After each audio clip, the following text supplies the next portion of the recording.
Is everybody in the world blind? Please, Lord, give me a sign, a sign. I feel like I'm losing my mind. Is everybody in the world blind? Please, Lord, give me a sign, a sign. I wanna be the greatest. Everybody on the fake shit. I look around and feel like everybody is the fakest. I make this every day and I'm impatient, hoping one day I blow up from the basement. Statement, the top is so vacant. I don't hear shit that I think is amazing. Waiting for my day when I'm playing sold out shows for 1,000 faces. Hey, give me that crown, get in my way and to be put down. It ain't your place, all this my town. If I want that shit, then I'll get it right now. I'm losing it, the noose it fits. I'm losing shit, a stupid myth. You choose to live or choose to dip. You choose to fight or lose your grip and lose a gift. I feel like I'm losing my mind. Is everybody in the world blind? Please, Lord, give me a sign, a sign. I feel like I'm losing my mind. Is everybody in the world blind? Please, Lord, give me a sign, a sign. Yeah. There's no mercy in this world, just hunger-thirsty persons in different versions. Each new update, that shit worsens. Why? Pull back the curtain and you'll see the different vermin. We all have different burdens that all seem to cause disturbance. Yo, do me a favor, don't treat me like a neighbor. Don't need the different flavors of your problems just to savor. I've got my own issues, I need a comb to get through. Don't need to groan with you, just go get your own tissue.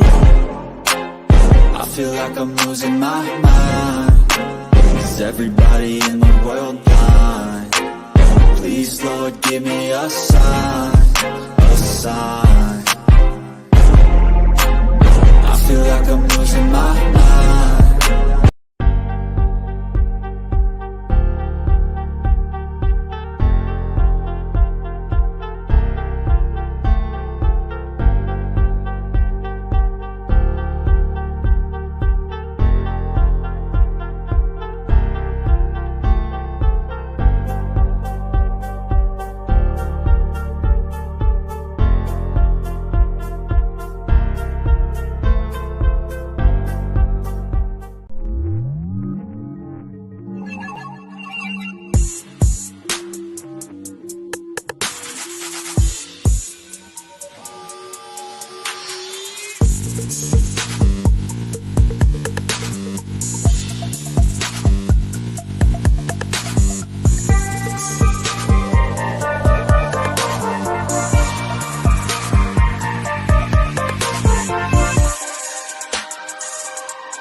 And what is going on, everybody? So welcome to episode 9 of Between the Lines podcast.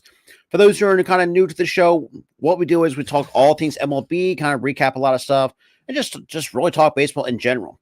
But before we get into the show, if you guys are new, make sure you smash that like button, hit that subscribe button, guys. You definitely shout the content. A little bit helps all to grow the channel. And yeah, so with that being said, let's just kind of get right into it. So, like the first thing I want to kind of talk about, hopefully I get my co-host of this show. Hopefully he won't forget. But the first thing I want to talk about is the 2023 all-season expectations. For me, I think all teams, well, it depends on which team you're talking at. Some of these teams probably have to realize, like what their needs are. Like for us, for the Phillies, though, I have kind of talked about it a little bit, and it's just there's a lot of like I said in the last stream I did, the 2023 all season and the 23 in the free agent class is going to be a very deep class. It's going to be very interesting to see what moves these teams are going to make. They're already in the all season, but I just feel like nowadays it's like, I don't know. Like it's going to be, like I said, it's hard to describe of how interesting the all season is going to be now, especially with all new things coming in. And that is my second topic is the rule changes, but I'll get to the rule changes in just a second. the expectations for me, I would say is, well, yeah. What up, Jerry? What up? What up? Shout out to everybody that's coming into the building. Um, but yeah, it's like I said, the 2023 all season. It's gonna be very interesting. It might the way that my expectations are. For some of these teams, try to make the right moves, and I think you should be fine. Oh, absolutely, Jared. I see you, man. But I feel like now is the time where some of these teams, I think Seattle, for me, what I see with Seattle is the issue that I have with that is like, I think they could use an extra bat or two and probably a couple arms in that rotation. Because I think their bullpen is pretty solid. Even Toronto. Let's kind of talk about Toronto for just a second. Toronto, they got all the good offensive firepower. They got a decent starting rotation, but the bullpen is absolutely horrendous. Towards that back end anyways, because they got some decent setup people and long relievers. But it's not great in the back end of that Toronto bullpen. I mean, we saw it in so far in the wild card series. They were up 8-1, and their bullpen just flat out collapsed. And the fact that, but yeah, man, it's been, I say it's been one hell of a ride for some of these teams in the postseason. But it's going to be very funny. Not to say funny, but it's going to be very intriguing because I will be covering the MLB free agency. Maybe think about doing the draft. That's not entirely. It's not out of the possibility. But another thing. Well, I had talked about that, but yeah, but yeah. Well, we'll get to that in just a second. But yeah, so the next thing, like I said, which I did mention, is the rule changes. The rule changes coming into, I mean, technically we got a shift ban, we got the larger bases, and a pitch clock. And the way that I see it, I mean, one is the way that my thought process is looking like, is that the bigger bases I can see why, because I mean, prevent especially first baseman getting spiked. I can definitely get behind that. Definitely the shift ban, because let's be real, I've never been huge. Was never a huge fan of the shift.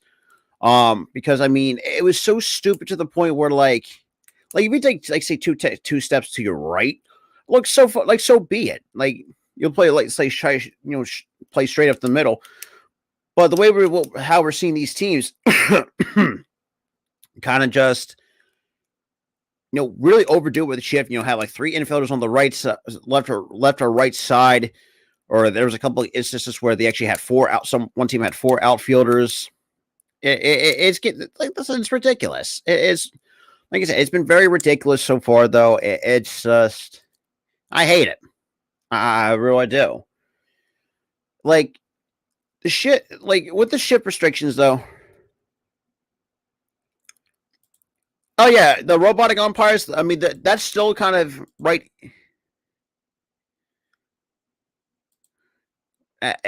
We'll see, because like I said, I mean, right now the only rule changes that I've seen was the pitch. I think it might be. Well, I think with the pitch clock too.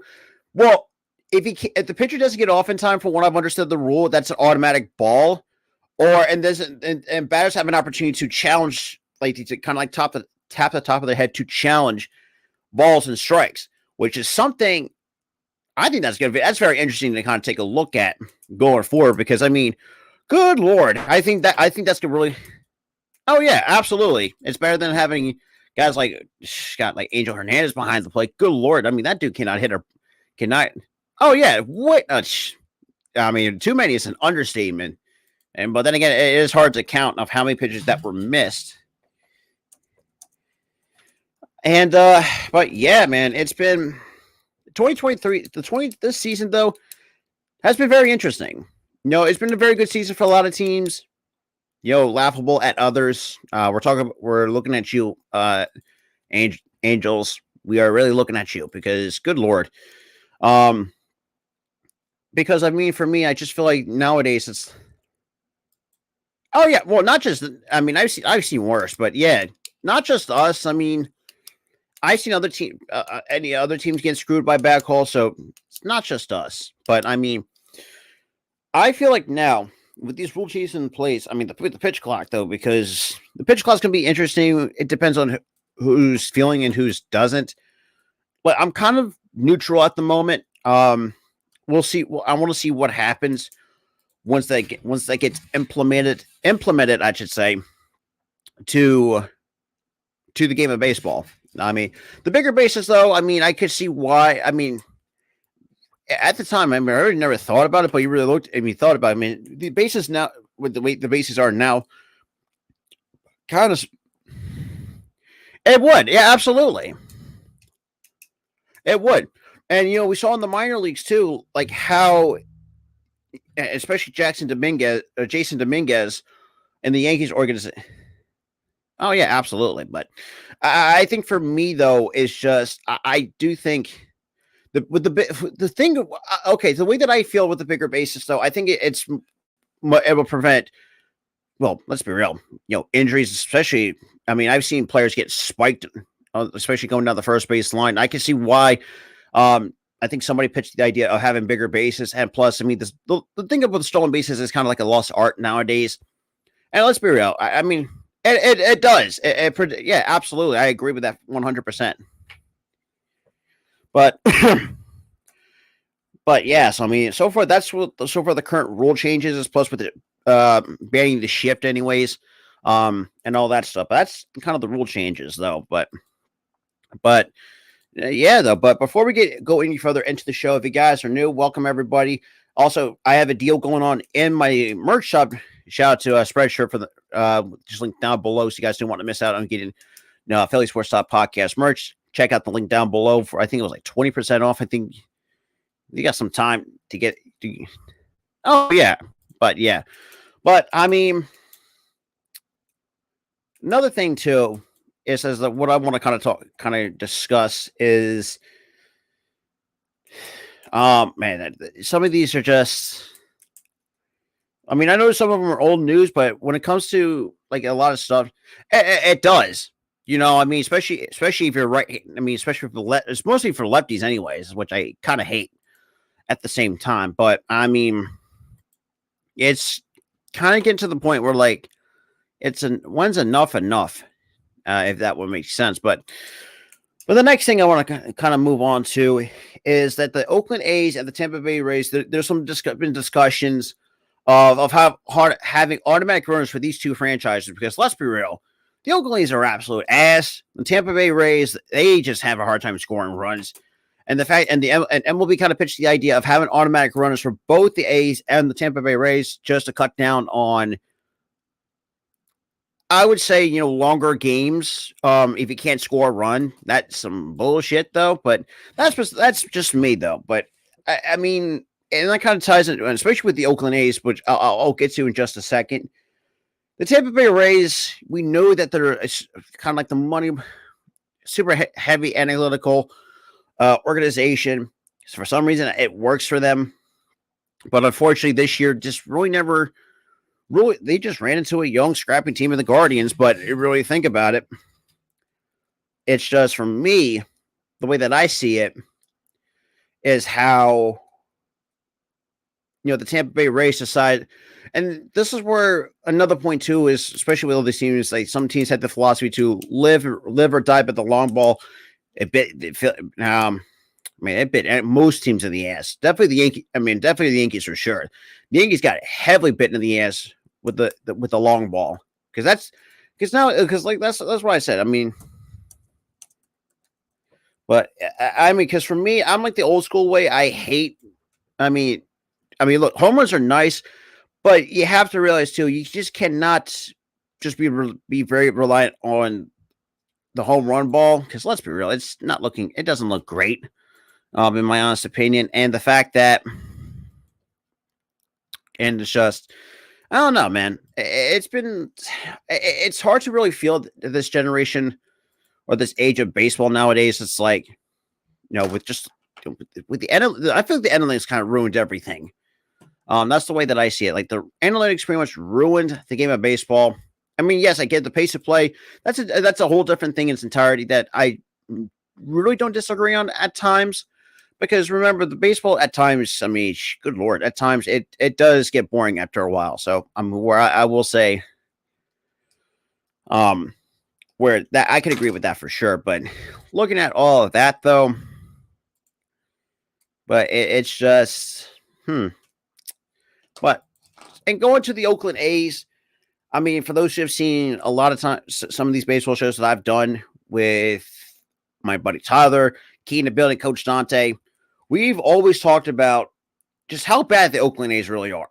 And it's going to get to the point where, like, and that ties into my next topic, is that the Rob Manfred is no longer optimistic of the Athletics staying in Oakland.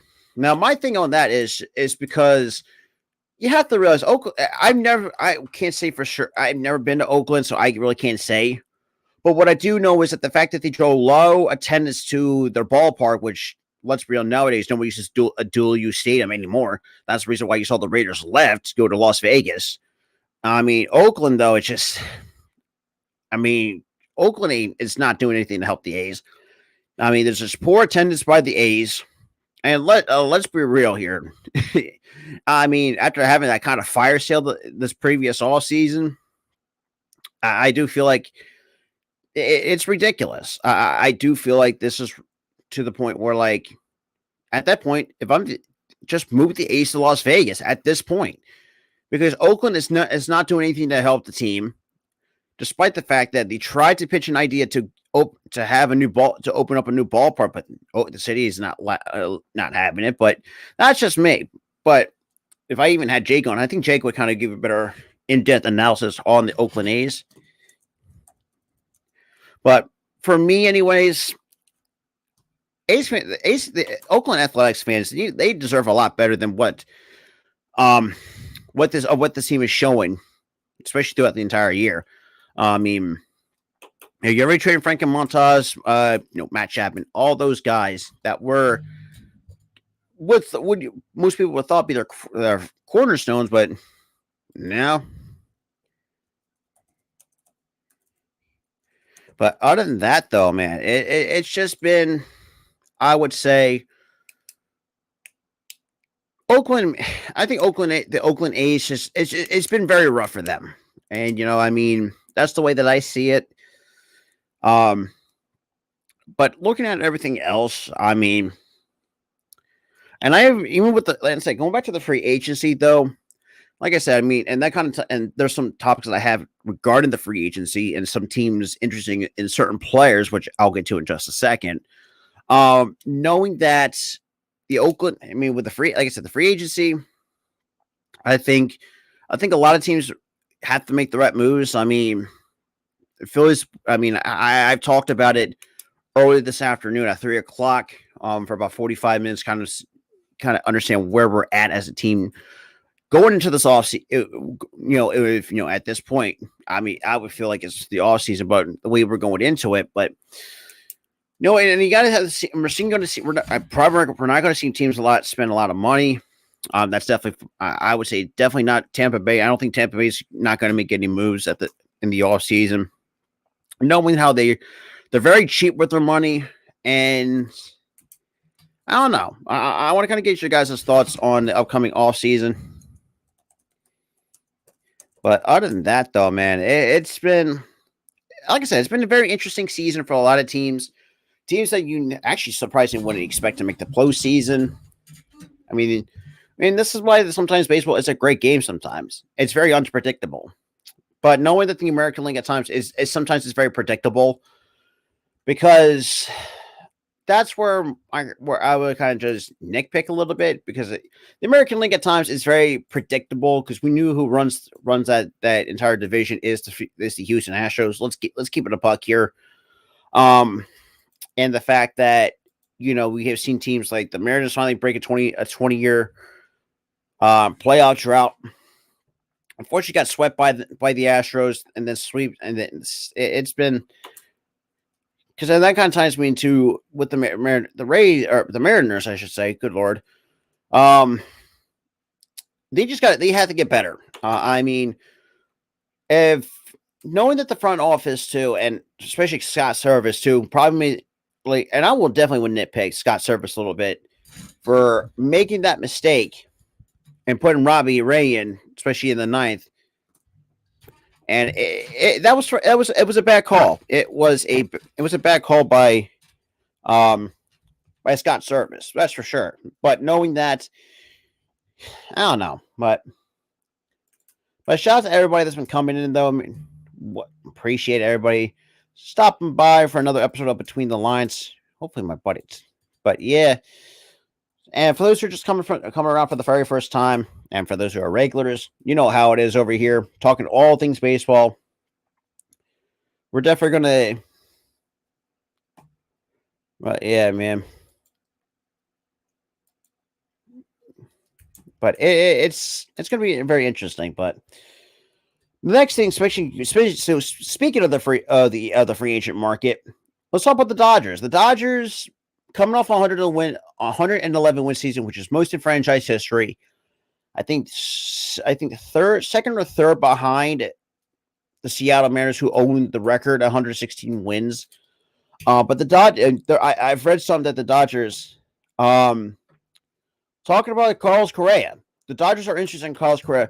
Now that's I would say it's very interesting, but I kind of understand why they're drawing some interest into, like, kind of drawing interest in Carlos Correa, just because, knowing that they may not retain Trey Turner coming this in the free agency. But man, it's been. Oh boy, it's funny. It's funny. But yeah, man. Oh god, my arm itches. But like I said, man, it's very interesting to kind of take a just really look at. Give me 1 second, guys. Oh, man, but what up, Jeff? What up? What up? What up? Probably not. Like I'll admit this too. Like I said, this is the end of the road for us at this point.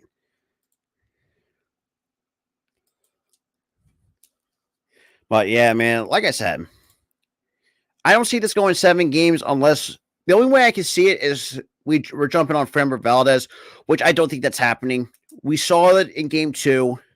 I just really do not see it. Realistically,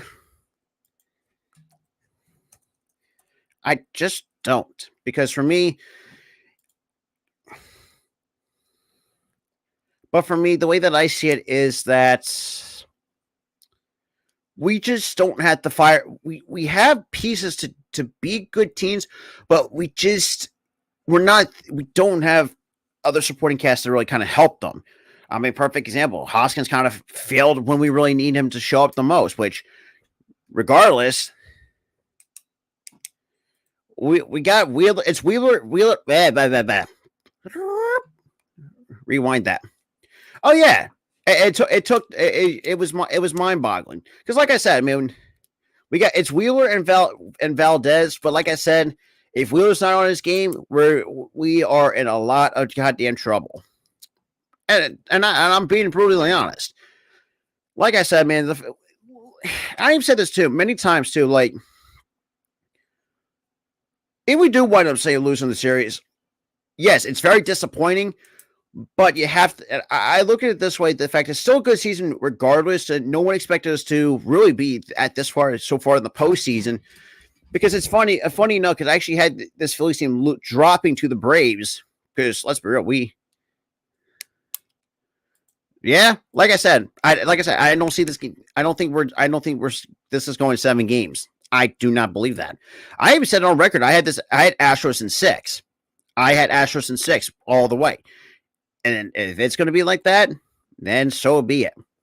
It's the way that it's what it is. No, Astros have been, and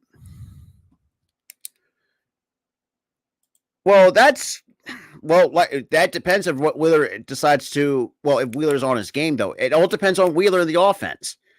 Knowing that we have weak links in this offense, Rhys Hoskins, both offensively and defensively, cannot show up when we really need him to. Castellanos, for those who have been seeing me ranting and raving on Twitter and stuff like that know how I don't. I really don't. Because and the way that I see it is we're not built for a 7-game series. Despite the fact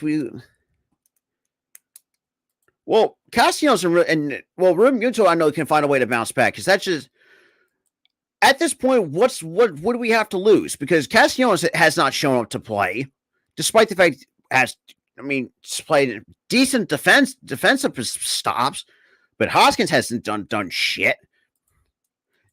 Exactly, that's what I'm saying. But the problem is, people are saying, who do we have behind him? Yeah, we are gassed. That's really that's been a given. We're not this is the first time being in a 7-game series. Well, technically, no. Wait a minute. I think we did. No, hang on. Let me rewind that. No, this is our second 7-game series. Because I remember too, it's even though I think we got gassed after the championship series, I think we did really get gassed. I think that's where it all started. I think we started getting gassed part of Game 5.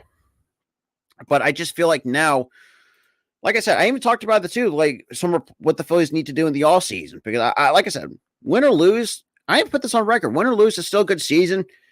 We just didn't have the personnel to get the job done.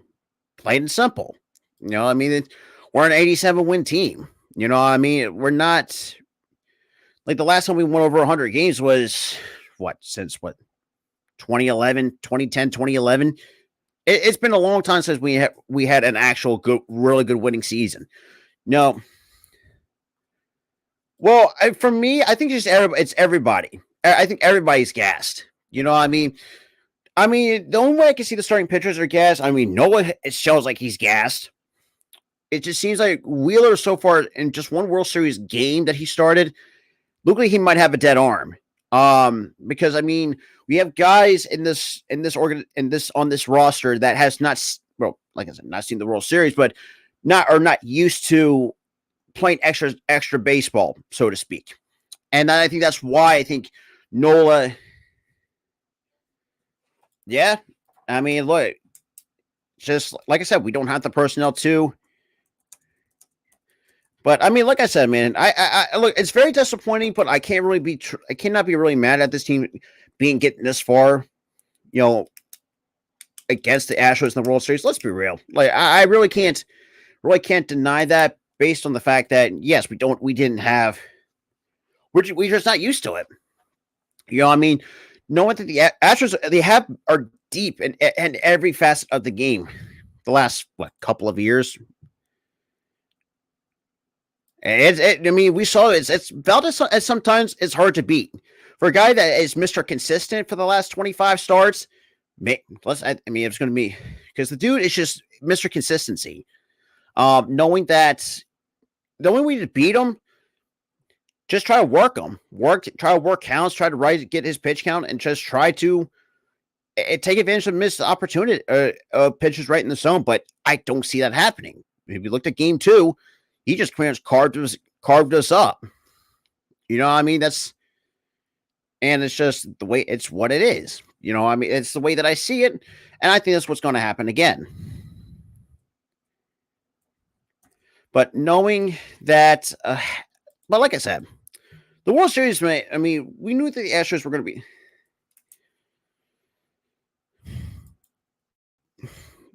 Well, the only that's where the issue sometimes lie. We have guys are willing to work, are very patient. Castellanos, for those who kind of know who've been around my channel for a while, I've shared my displeasure with him because the dude swings at everything. And it's got to the point where me and my buddy Tyler, we have talked about send this man to a goddamn golf course if that's going to be the case. And Hoskins, well, Hoskins is a whole different story.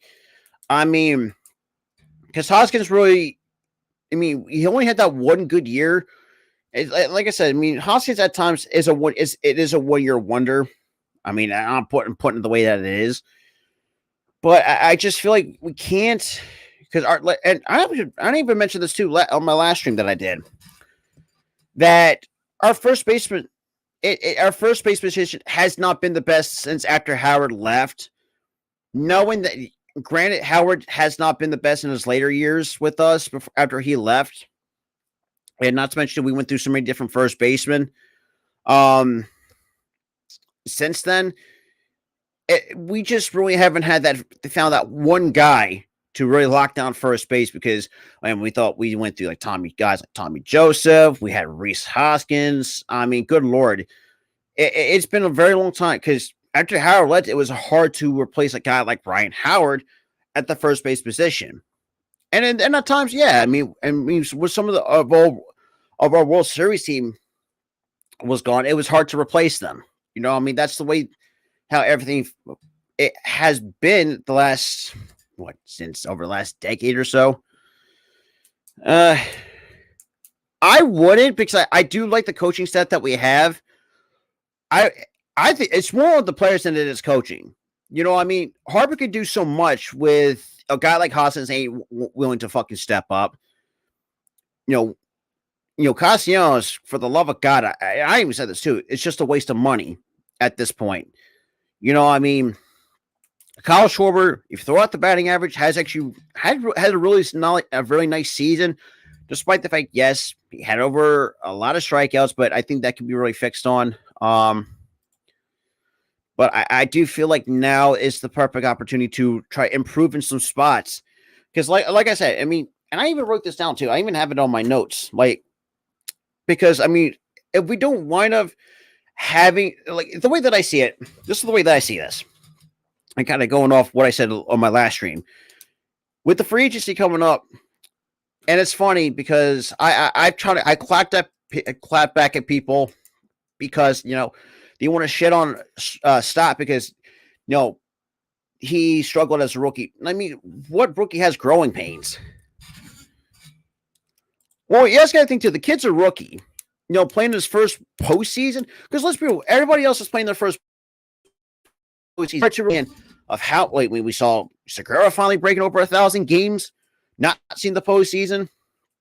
Bohm at time. Well, Bohm, you have to realize he is in his first postseason as well. Like it's hard to really get on Stott. I mean, Stott is doing what he can. You know, I mean, it's just like it's funny because I'm really kind of tired that the Stott hate that this kid's getting. Like the kid's 24, 25, and you know this is his first year in the big leagues, playing this first postseason. Yes, he's not like a Jeremy Pena's of the world, and you know being the guys that you know come out of the woodworks and actually have a really good season. Knowing us, and I've seen some of the rookies that we had in the last few odd years. Some may have panned out, same, but not. I mean, take a look at it. When you looked at Hoskins and when we had Dylan Cousins' organization, Cousins and Hoskins had all this hype. I mean, minus that. I mean, with the one good year that Hoskins had, Dylan Cousins is already out of the league. I mean, it's like there's some rookies that just, for me, I'm willing to let this because a lot of times people have not seen the game or not been around the game. I even call this out too. This whole thing of growth and development, and it's for me. This is where I would nitpick a lot of times, just because of that. Yes, I know Stott hasn't really done much, but what do you expect to do? Because we don't really have that much depth. Because Sosa is mid offensively, but he's more of a defensive specialist. But like I said, that ties into what I had to say about the free agents. That's what I think what's going to kill. What killed us is not having that lack of depth that we have. We have a lack of depth in certain spots. But that's from me. That's the way that I see it. And look, one way or the other. I thought it was still a good series between us and Houston. Don't get me wrong, but I mean. Damn, I got a burp coming on, so my apologies for that because I just had some pretzels, but I could get behind that. Let's be real. I mean, at least Sosa can actually make contact. And speaking of my other half, Mr. Bedhead here. Mr. Bedhead himself. I literally went to sleep, and I'm like, I woke up around 6:30. I'm like, damn it. Yeah. But yeah, so far I've covered the all season expectations. I mean, where some of these teams are lying with the rule changes, though. Like I said, with the rule changes, though, I'm very interested in seeing where this is going, how this is going to implement, because I've seen in the minors that we can actually challenge balls, and I mean challenging balls and strikes. I think it's going to be very huge in the majors, because let's be real. I mean, Jerry brought up something like that. There was way too many missed pitches, so far this entire 2022 season. I want to talk about one missed, it was one missed pitch from like the last game. The one pitch, it was called a ball. The same pitch get called a strike within like a second of each other. Like what difference does it make? Like, why would you call that? Why would you call the same pitch that you called a ball a second ago a strike? It's I don't know, man, but oh my god. But I mean, like I said, I mean, there's a lot of things to like. I mean, look, I even talked about the two. It's like, look, win or lose, either way. Look, if you look at it realistically, it's still a good season. But I think what killed us is that we got gas too early, and I think we just never had depth to begin with. Especially, I mean, defend with the defenders. Then again, I don't know if we'll lose Game 6 because I feel like those game after game after game after game after that rain delay killed us. Yeah, that's a very good point. Now you think about it, but I mean, it's like I mean, it's gonna be like I said, the off season is gonna be very interesting.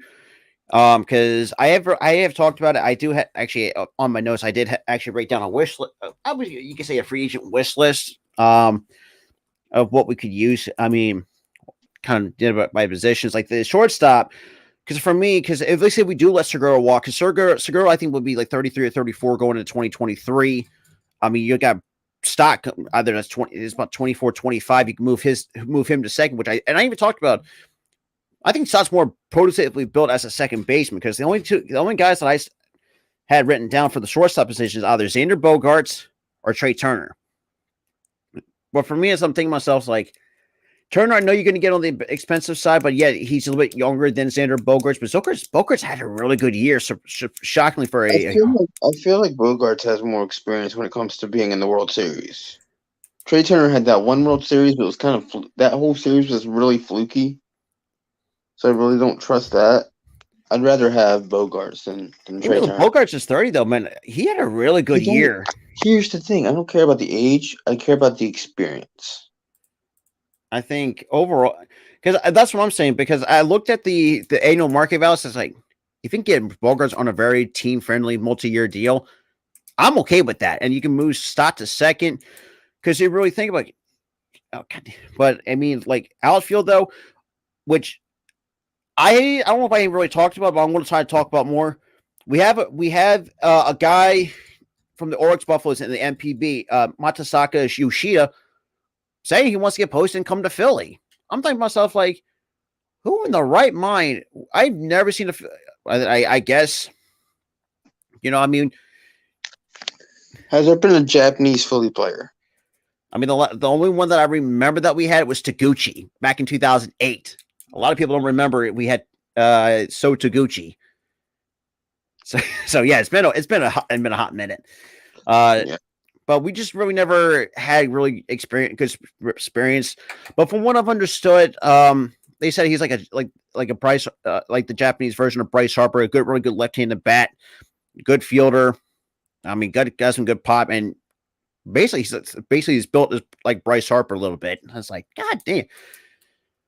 But I also broke down Jock Peterson. If we don't wind up try to get more a bit of a cheaper option and get a little bit more experience as well, because Peterson, I know it's a little bit up there in age, but like you said, age really doesn't matter. But I think, I don't know, man, it's going to be interesting. But the first base, the only way age doesn't matter if you have World Series experience and you're still good, and I feel like that's Bogaerts. Jock Peterson, he was again in that fluky, very very fluky World Series. I don't want a guy who was on a fluke team from 2020. I don't. But yeah, man, it's just like, and thank God for Spot Track though. Yeah, I mean Bogarts right now, wow, 31. Even though Bogarts, like I said, had a really good year. I mean, like I said, has the experience you could probably ask out of a shortstop. But if, and I even talked about too, like if Dansby Swanson does not resign with the Braves, he's another guy that's on a cheaper. It's a cheaper option. His market value is at 20, almost at 25 mil for guys entering soon to be entering his age 29 season. So you have a couple options in Bogarts or Dansby Swanson, who are still in the primes of their careers.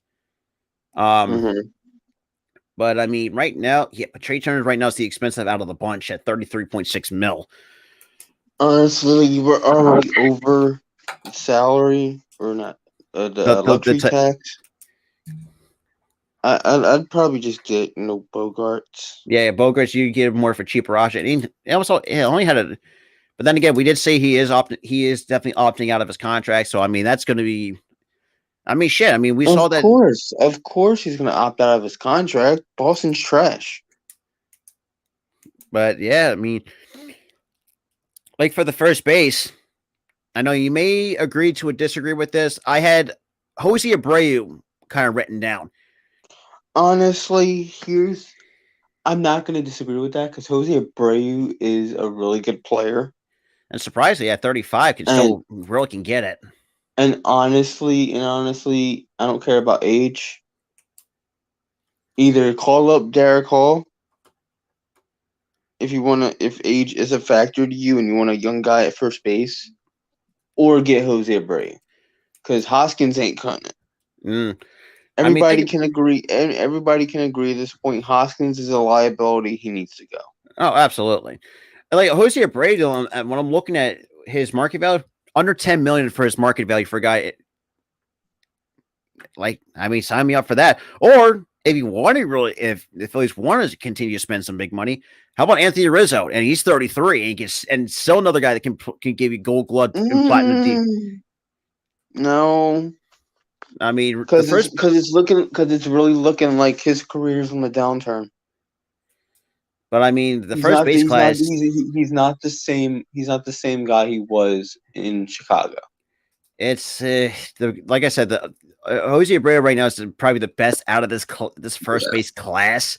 Good Lord, yeah, Brandon Belt, Eric Hosmer, Rizzo, Miguel Sano, Josh Bell, Carlos Santana. Every single guy except for Jose Abreu is way past their prime.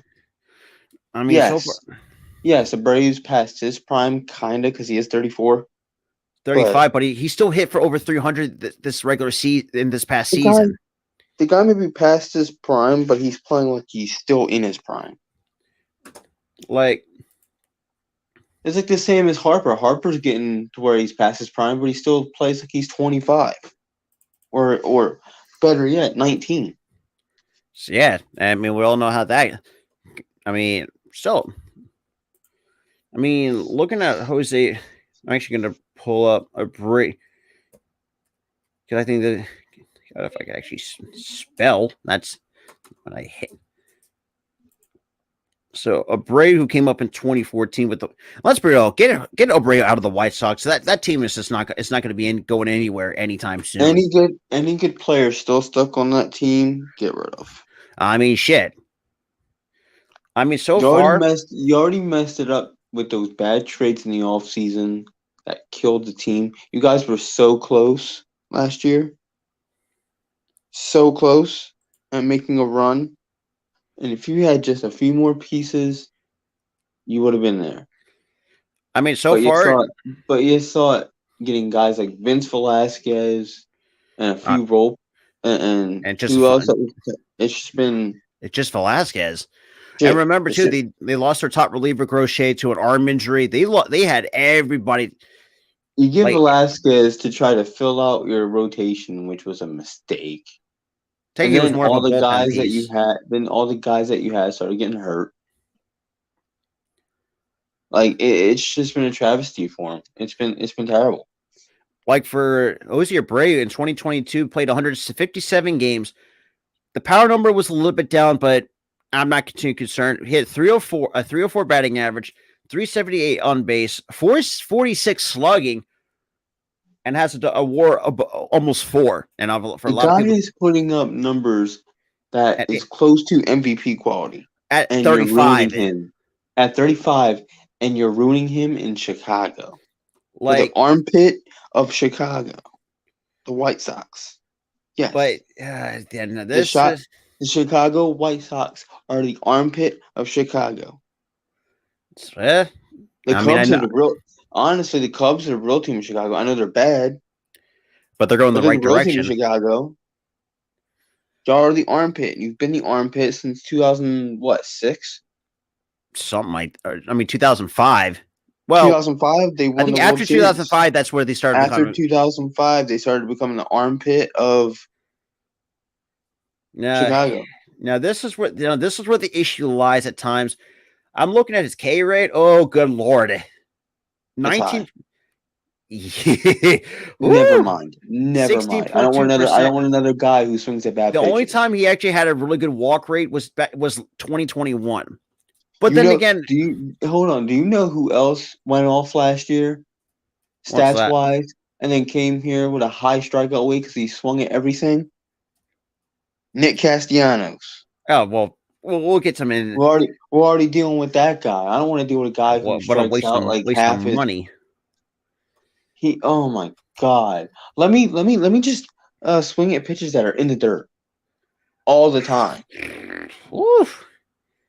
And you know what? Let's talk about him now. Let's talk about him now because I want to rant. Oh my god! Like, where do we even want to start?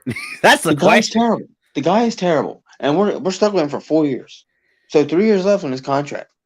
3 years.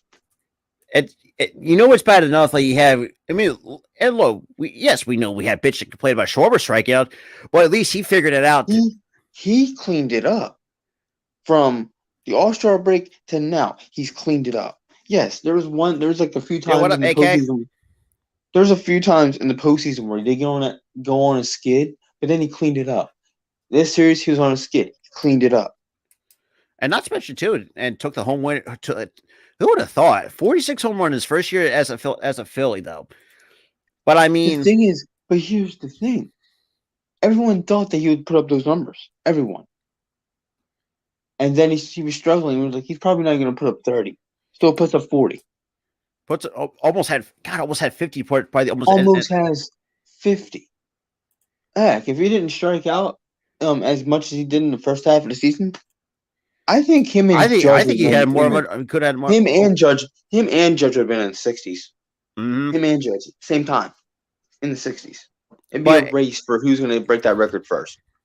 Oh yeah, but yeah, I mean, and I've also, the last stream I did talk about starting pitching a little bit. Even though Nola is and I did look at it, so Nola is a free agent, but we do have a club option for him. But I mean, Listen, you're saying that Nola needs to go. I kind of jumped the gun and said, yeah. Think about it. This guy the guy didn't really have postseason experience, and the guy's in the big game. and Of course he's going to panic. Of course he's going to make bad throws. Of course he's going to try to blow the game. Of course. Plus, and not to mention too, like we have guys in the first time not experienced and I think that this also Wheeler too. He got panicky. Gave up 5 runs. Lost that game. and you really think of this too. Nola and Wheeler, they never experienced extra baseball. Like we said, and I think that's where it hurts us a lot. They've never, and their arms are getting tired because they've never experienced this. They've never experienced more baseball. But I do feel like because I looked at it at face value. I think because there are times me and Tyler at times we have a tendency to look at things. Well, our team sometimes at face value, but looking at where some of these guys lie, like they're all of them playing in their unless you're because Syndergaard has not pitched in the World Series since 2015. 2016. No, taking. Oh wait, 2015. I thought he was. We actually pitched pretty well against the Royals at the time. Yeah, and he also has Schwarber in his second World Series. Schwarber's been actually okay. He hasn't been like the 2016 Schwarber, but he's been okay. I mean, he's been somewhat productive. I mean, when more can ask him. But But then you have guys like Harper not in the World Series before. The rest of the team has never been in the World Series ever. It's been, whew, I it's think in order for us, if we do win the World Series, miraculously win the next 2 games, I'll be happy. but I don't see that really happening. Come on, don't Because, be a Debbie Downer, dude. Don't be a Debbie Downer. Look what happened with the Cubs, 3-1 lead. But yeah, but we'll see. But the other, and which is shocking because I talked about the other starting pitchers. I mean, we do say, I mean, because I know we're definitely going to let Kyle walk, or not Schwarber, but the other Kyle Gibson walk. I was going to say, you're going to let Schwarber walk? That'd be a big mistake. No, Schwarber's not walking to the next 3 years from now. He's probably going to get an extension. I mean, he deserves. If the next 2 years goes well, and if he can still put up numbers and cut down the strikeout rate, he deserves it. But and which is funny, the other starting pitchers I talked about, I actually have 4 guys written on in the category: Carlos Rodon, Tyler Anderson, Dylan Bundy, and Sean Manaea. Because I mean, Sean Manaea sucks, so I'm not going to get Sean Manaea. Well, because Carlos Rodon, he is a really killed us. Really good pitcher, and he killed us a bunch. I think he'd be a solid. Then again, though, I think he'd be a good. Actually, I think he could be more of a solid. Because if you think about it, he's a solid. To me, he's a 3. He's a 3. I was about to say a solid 3 because you have Wheeler, you have Nola. You could have Rodon to 3. You can move Suarez to 4. Yes, Suarez to 4. Get a 5th. Who would be our 5th? That could be anybody, or if we can, or I say, take a chance on Dylan Bundy. I think he could be a decent 5th guy in that rotation. What are his numbers? That is a good question. Because he's one I haven't done research on. Is Dylan Bundy? I know who. Let me check Fangraphs to give you an idea. I know who Rodon is. Because I mean, God, fucking almost really killed us when we played the Giants. Dude, he murdered us last year.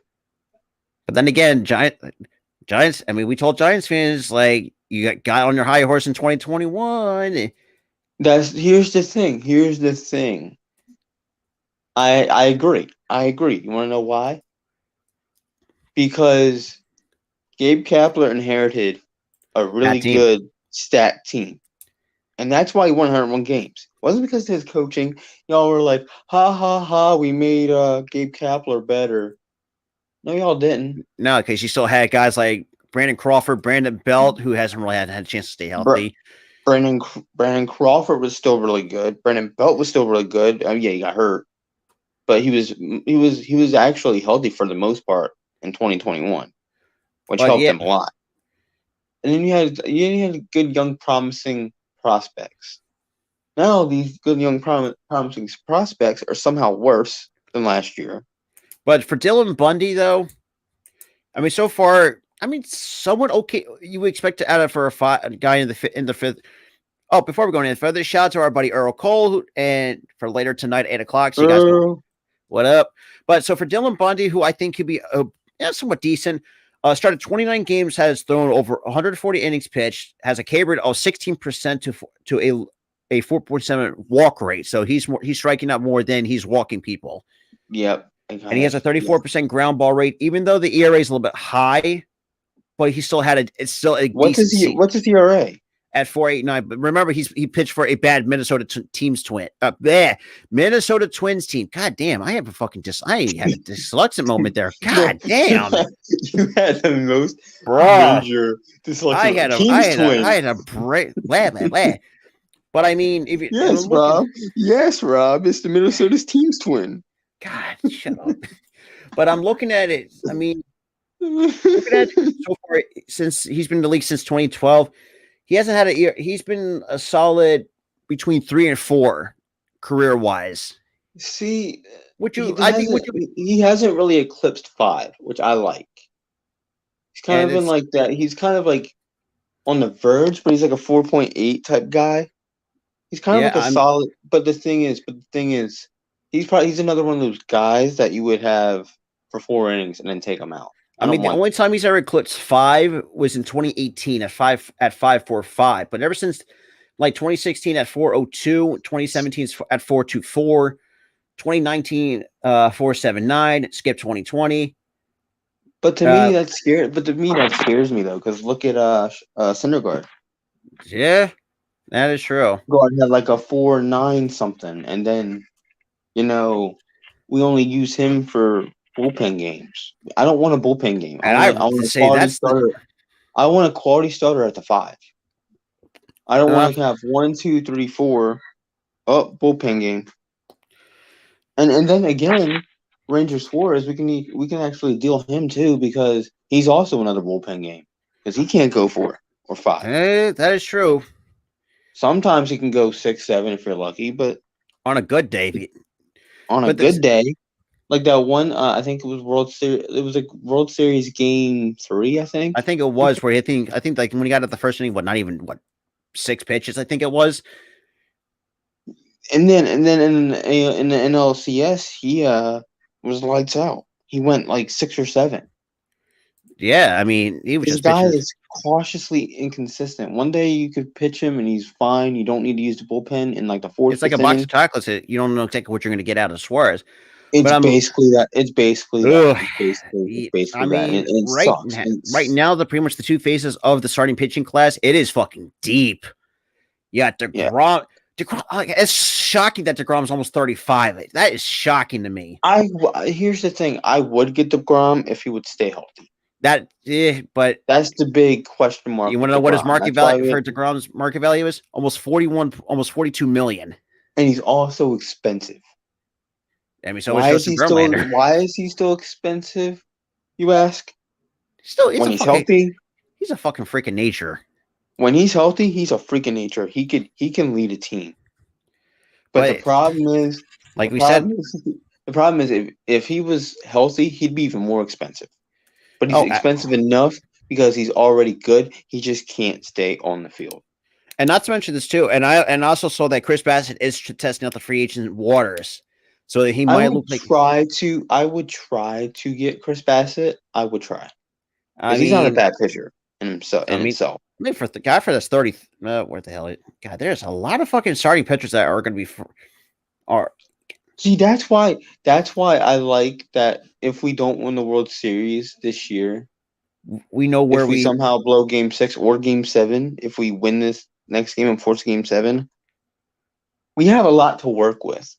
Oh, and we have a lot to work on, because the starting pitching class looks pretty good for the free agent. I mean, yes. I mean, look, Bassitt's 33, but he has a mutual option, and I mean, he's only his average value is almost at 21 million, so that's not too bad. That's actually relatively middle of the road. It's not expensive, but it's also not that cheap. Like I think it's not, but it's not bad. It's really not bad to spend money on players like that. And for those who, since me and Tyler give a lot of shit on Nola, he's almost at 27 million for his annual market value for a starting pitcher. Who would have fucking guessed? But then again, I would still keep Nola. I would still keep him, but let him get more experience in the postseason. I think the dude's a solid too. He's solid. He's a solid guy. He just needs to have more. What he needs to do every time he goes to start a game, take a deep breath. Oh, absolutely. Think of this, and this is what the announcers say too. Don't think of this as a playoff game. I know it's hard. Pressure's on. But think of this as a regular season game.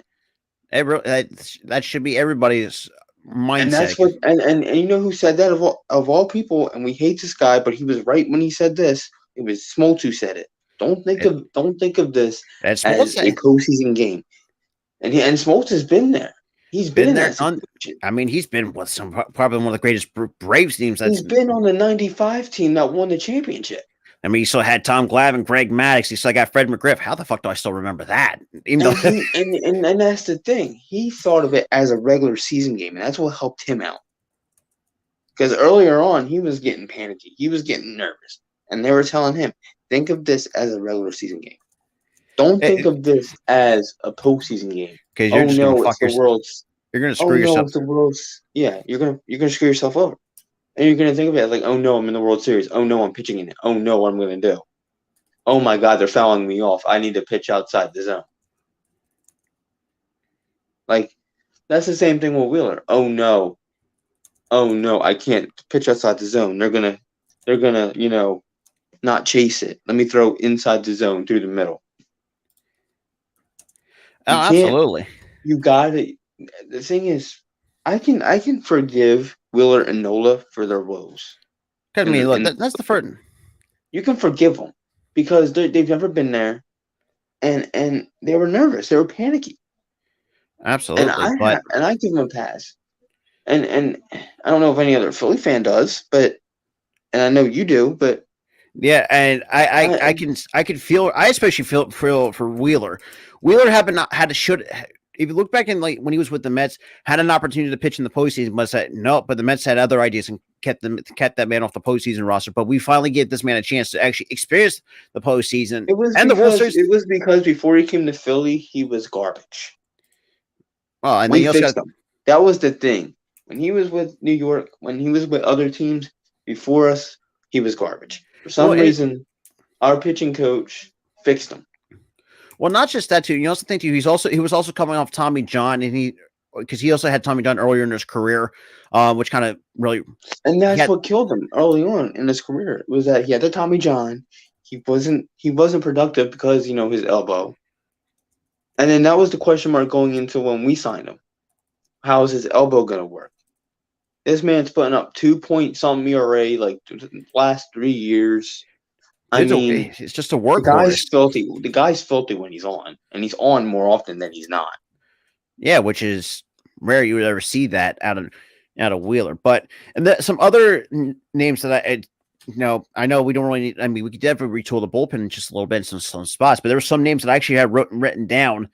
Kind of talk things over. I had Robert Suarez and Nick Martinez, both from the Padres. Both surprisingly had really good seasons for the Padres. And Trevor May and Trevor Rosenthal. So those are the 4 guys. Trevor Rosenthal, I would, and Trevor May too, I would. But I would also move, like Syndergaard to the bullpen. I would move Kyle Syndergaard's on. Syndergaard's at this point already a free agent by the time the series is done. Yeah, he's not coming back.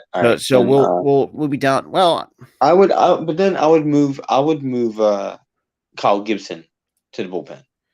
We're strapped with him, I think.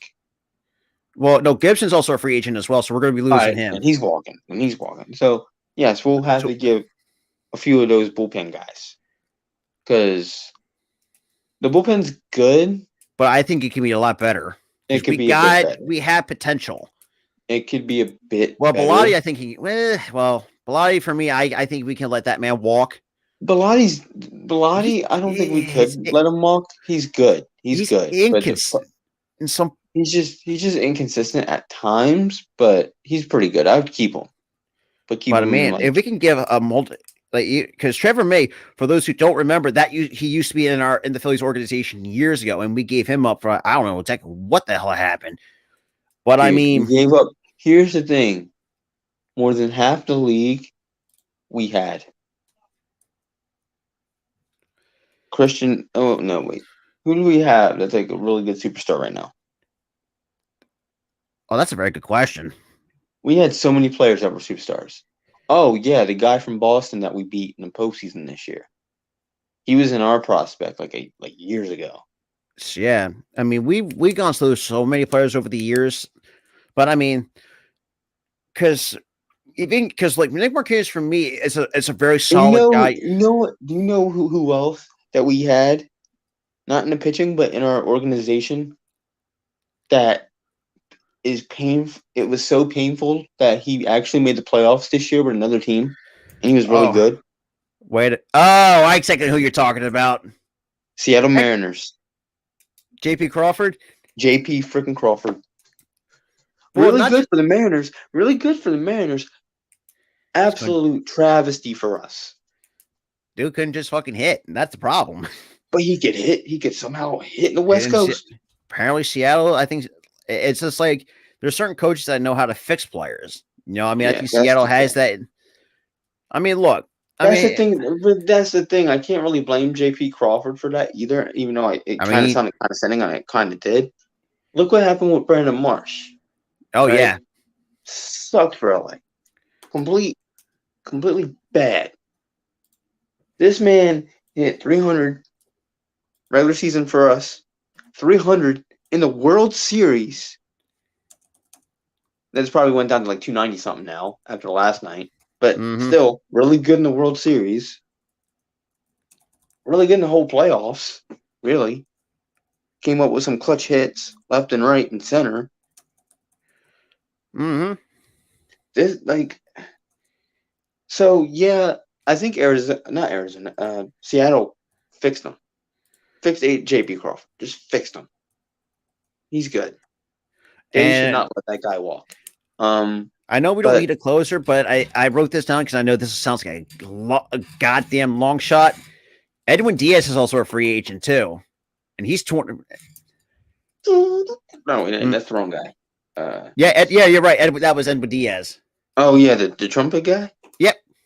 Yeah, I want to hear the trumpets in Philly. That'd be fun. Bring Timmy Trumpet to Philly. But like I said, I mean, I know it's going to be a long shot because knowing how the Mets are very going to be aggressive with spending their money, that's going to be interesting. And I also had Dan Vogel. That's the thing. Hashtag bring Timmy Trumpet. Bring Timmy Trumpet. Bring Timmy Trumpet to Philly, bro. You know what's funny? I almost wrote down Dan Vogel. I know you may laugh at this because I think another guy I think we could use could be a decent DH. That's Dan Vogelback. You know, yes, hear me out. This man is a dog. And I looked at his defensive stats. So throughout his entire career, committed only 6 errors. Do you know who he is? He's a secondary Schwarber, a big guy who can run. And shocking. So two big guys that can run, deadly. I don't blame you for wanting Daniel Vogelback here. I don't. And I also had Benintendi, but I don't feel like Benintendi would necessarily fit, even though he's another outfielder. I kind of looked at it from like a different perspective. He would not fit in Philly. Nah, like I said, that's just like, yeah. I just brought all the question marks all over it. But other topics to cover up. I mean. Well, minus last night, Justin Verlander had a hard time finding success. And the way that Justin Verlander couldn't find success. The thing is, early on in the game, I thought we were going to do it because Schwarber hit that home run. We were dishing out walks. We had guys on base. It was just that we weren't good with runners in scoring position all game. We were like, and it's yeah.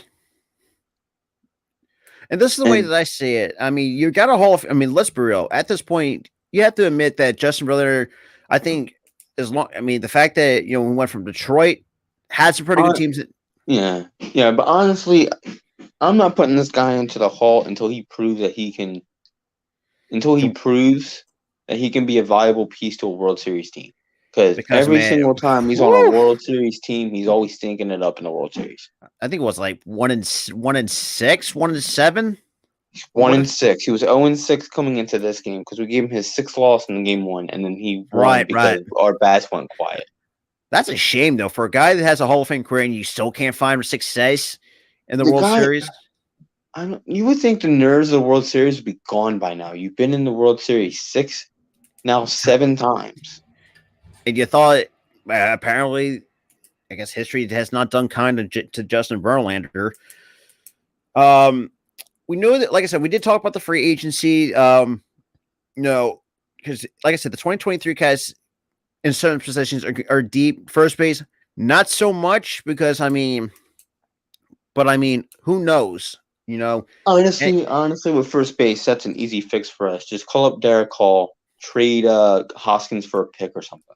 I couldn't disagree with that. He ain't worth jack anymore. But and there's another team. I think a lot of people are not going to get this team a lot of love, despite had a shit season, but they have a ton of money to spend, and that's the Texas Rangers. There was an article that I've read. I've read that they're going to be one of the teams that might push for Jacob deGrom for that rotation. Now that would be. The thing is, their rotation is good. It's their bullpen and their hitting. That's the issue. I mean, Trevor Siemian had a great first half, and then he kind of faltered, and then the rest of that team faltered. you have Seager, who's been pretty much consistent for them for the entire year. It's just That was the only player that was doing anything with Seager. but that's beside. And But after last season when Trevor Siemian went off last season, I was thinking once they got Corey Seager and once they fixed that rotation, that they would be somewhat decent. But they still couldn't win over maybe 70 games. 70 games. They couldn't win over 70. But I mean, yeah, that is true. I mean, like we had 2 more topics to go over, and then we'll wrap it up. One of them, Todd, I think this would be interesting. Rafael Devers, that I saw, they're having a hard time getting a contract extension done. So now that's going to be interesting. Like, because I know Boston's trying to do everything in their power to keep Rafael, but I don't know, man. If everything's not going right. Honestly, Rafael, just say no to a contract extension and leave because that team's a dump and you don't deserve to be at a dump. And and this whole trend of Boston being good one year, then bad the next, and good again, it has to end.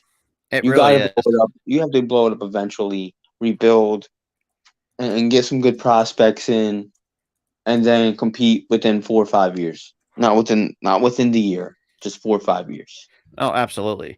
Maybe 6, 7 if it's not going well. Absolutely. And the last thing on the topic is that the Dodgers are quote unquote serious players for Aaron Judge. I don't really see that happening because I do think the Yankees are going to give this man a bag. But the question is how much, what's the worth? I really don't. I really don't because that will really set them back even further because honestly, with Aaron, it would set his career back because they still got Aaron Boone there. Still got cash. And they already made that mistake of bringing Boone back anyways. Yeah, they've already made that mistake. If they bring him back, I'm not saying Aaron Judge sucks, but if they bring him back, he ain't seen a World Series. Oh, absolutely. He ain't seen a World Series. And with LA, you can make a case if Dave Roberts is still there, he ain't seen a World Series because Dave Roberts incompetent. And sometimes he talks playoff baseball. And the fact that if anybody's seen the infamous clip from the Dan Patrick show is that we're going to win the World Series. Yeah, how did that work out for you? Y'all got your ass beat. Wild card team. By a wild card team. You blew a lead. You blew a Game 6 lead. I think it was either a Game 6 lead or a Game 4 lead. It's been yeah, I think it was either Game 6 or Game 4 where they blew that 3-0 lead. And then something like that. Oh no, it was the last game. It was game 4. It was game 4. They blew that 3-0 lead. And unfortunately, we had this. Yeah, and as long as Dave Roberts is there, they ain't going anywhere. Not just that, they're both, and their back into the bullpen is absolutely atrocious. But and I don't know who their hitting coach is, but if he's their hitting coach next year, they're done. Well, other than that, that's going to conclude it for another episode. Yeah, let me finish my thought. Let me finish my thought first. The reason why I say this. All right. The reason why I say this. A guy who's dominated in playoff baseball at first base, Freddie Freeman. This guy was batting 100 in the postseason this year. 100. Are you kidding me? That hitting coach is the problem too. If you have a superstar like Freddie Freeman on your team, you should be playing lights out. You should be coaching him to be even better than what he was in Atlanta. And what you're doing is making him worse. You made him look like a scrub in the playoffs. A scrub. And that's not good. So, yeah.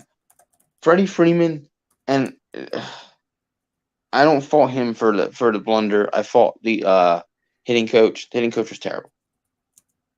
So, yeah.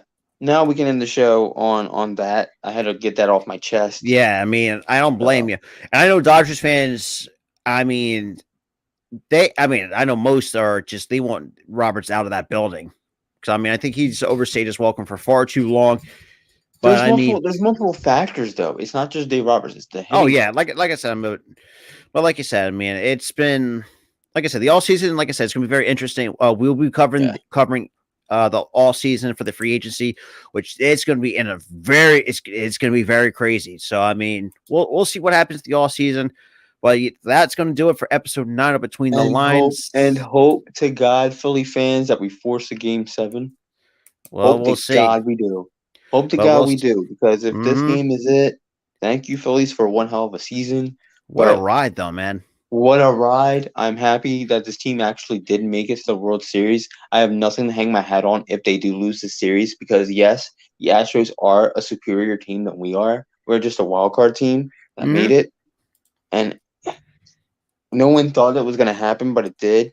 Our first World Series appearance since 2009. I'm happy with that to start off. We've overachieved out of this. Absolutely overachieved, and I'm happy about this because I feel like Dave. I think Dombrowski realizes, like I said, we do wind up, say, hypothetically losing in 6. But there's some things I think he knows where to retool. I mean, we can add in a few bullpen pieces, a couple starters here. I think there's gonna be some interesting moves. I feel like he would have a harder time if we win the World Series than we do losing. That is true. Winning the World Series, you're like, we're just gonna run it back with the same roster we had. Yeah, and sometimes sometimes it doesn't work.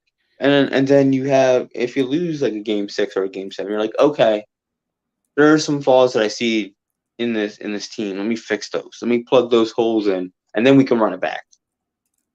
Oh, and I feel like if we lose this series next year, we might win it. That's the thing. That excites me. That we might win the World Series 2 years in off a rebuild. But I mean, but other than that, though, like I said, I mean, that's going to conclude it here. We're going to be live again at 45 minutes for Friday Night SmackDowns, and we're going to be joined by Earl Cole. So for the first time ever, well, technically second time. God, I had a hard time counting, but the first time. 1, 2. Sorry, I'm an asshole.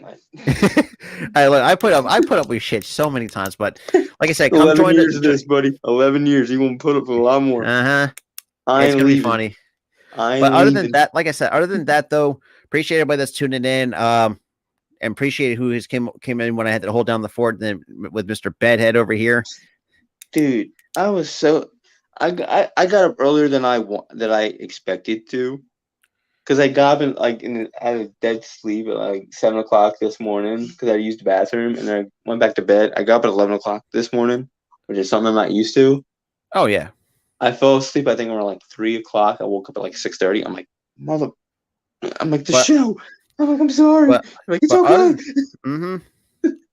But other than that, though, I feel like, like I said, I appreciate everybody that's coming through.